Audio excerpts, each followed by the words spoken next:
Hello friends, तो last time हमने देखा था, क्या देखा था तो कि अल्फ़ा पार्टिकल किसको बोलते हैं। अल्फ़ा पार्टिकल क्योंकि 2He4 उसको हम बोलते हैं अल्फ़ा पार्टिकल, और इलेक्ट्रॉन -1 0 इसको हम बोलते हैं बीटा पार्टिकल। तो अब इसके एग्जाम्पल देखते हैं।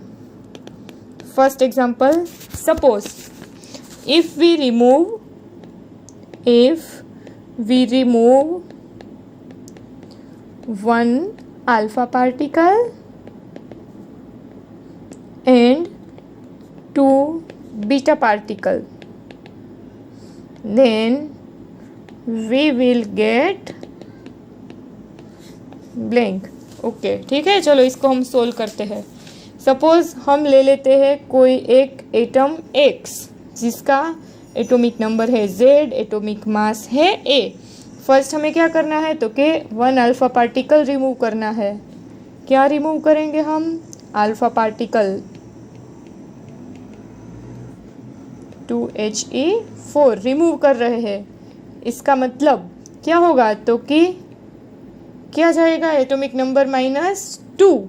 ठीक है, हीलियम इसका एटॉमिक नंबर है 2, मतलब कि जो नया पार्टिकल होगा उसमें से एटॉमिक नंबर 2 कम हो जाएगा, और ऊपर तो कि A-4। ठीक है, अब next step, removal of beta particle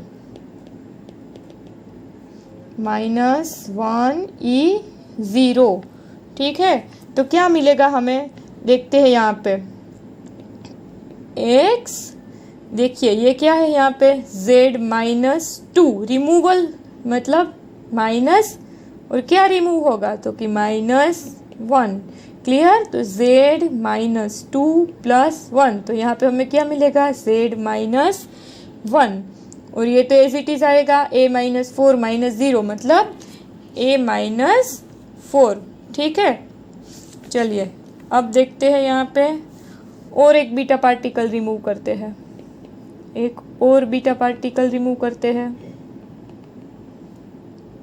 -1E0, तो यहाँ पे हमें मिलेगा XZA-4।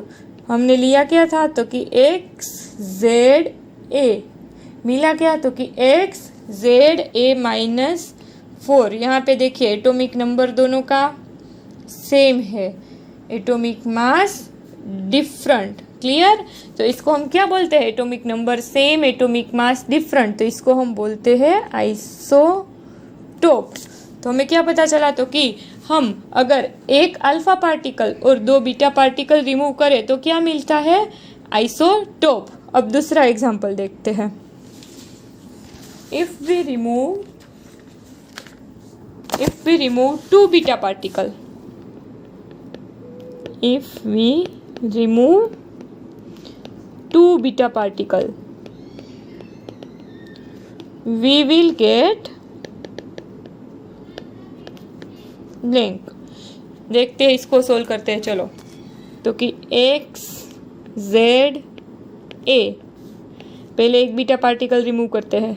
बीटा पार्टिकल किसको बोलते हैं, बीटा पार्टिकल -1E0। ठीक है, देखिए यहाँ पे Z -1। ठीक है, रिमूव हो रहा है मतलब माइनस, क्या रिमूव हो रहा है तो कि -1, तो क्या आएगा यहाँ पे, हमें क्या मिलेगा Z+1। ठीक है, तो XZ+1A। इसका मतलब क्या हुआ तो कि जब भी एक बीटा पार्टिकल रिमूव होता है तो एटॉमिक नंबर इंक्रीज्ड बाय 1। ठीक है, अब दूसरा बीटा पार्टिकल रिमूव करते हैं, बीटा पार्टिकल, तो क्या मिलेगा Z+2A। देखिए स्टार्टिंग मटेरियल था हमारा XZA, लास्ट में हमको मिलता है XZ+2A। यहाँ पे atomic mass same, atomic number different. If atomic mass is same, atomic number is different, then it is known as isobar। ठीक है, हो गया क्लियर। तो अब हमें पता चल जाएगा कि अल्फा पार्टिकल कैसे रिमूव करना है और बीटा पार्टिकल कैसे रिमूव करते हैं। ठीक है, अब नेक्स्ट देखते हैं हम ऑर्बिट और ऑर्बिटल किसको बोलते हैं? देखते हैं अब। ऑर्बिट, या तो इसको हम बोलेंगे शेल, एंड ऑर्बिटल इसको हम बोलेंगे सबशेल।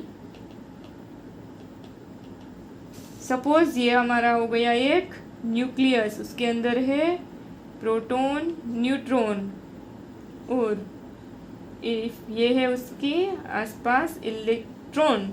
ठीक है, तो अब शेल किसको बोलेंगे हम, ऑर्बिट किसको बोलेंगे? तो कि ये जो न्यूक्लियस के आसपास जो सर्कुलर पाथ है जिसमें इलेक्ट्रॉन रिवॉल्व कर रहा है, ठीक है, जिसमें इलेक्ट्रॉन घूम रहा है, तो इसको हम क्या बोलेंगे? शेल। क्लियर? ये जो न्यूक्लियस के आसपास का जो सर्कुलर पाथ है जिसमें इलेक्ट्रॉन घूम रहा है, इसको हम बोलेंगे ऑर्बिट या तो शेल। तो हम लिख सकते हैं an orbit is well defined circular path in which electron revolves। Clear? और मैक्सिमम नंबर ऑफ इलेक्ट्रॉन्स कितने होते हैं एक शेल में? मैक्सिमम नंबर ऑफ इलेक्ट्रॉन्स कितने होते हैं?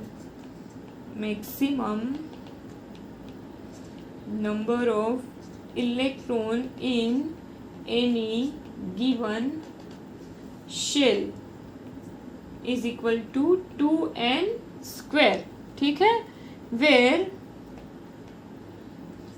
n is equal to principal quantum number, n is equal to principal quantum number.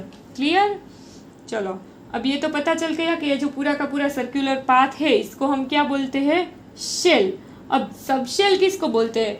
तो कि कोई भी एक टाइम पे ये जो पूरा सर्कुलर पाथ है, यहाँ सारी जगह पे तो इलेक्ट्रॉन नहीं होंगे, ठीक है, ये जो n is equal to 1 shell है, क्लियर, उसमें कितने इलेक्ट्रॉन होंगे? तो के 2 electron.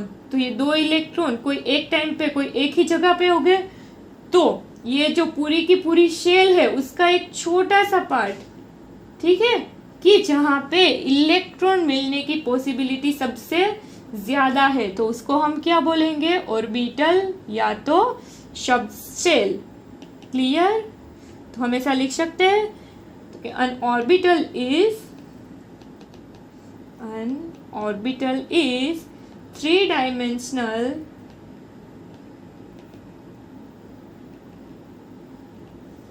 space around the nucleus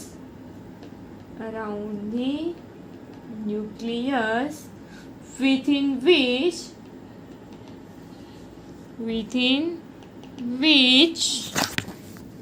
the probability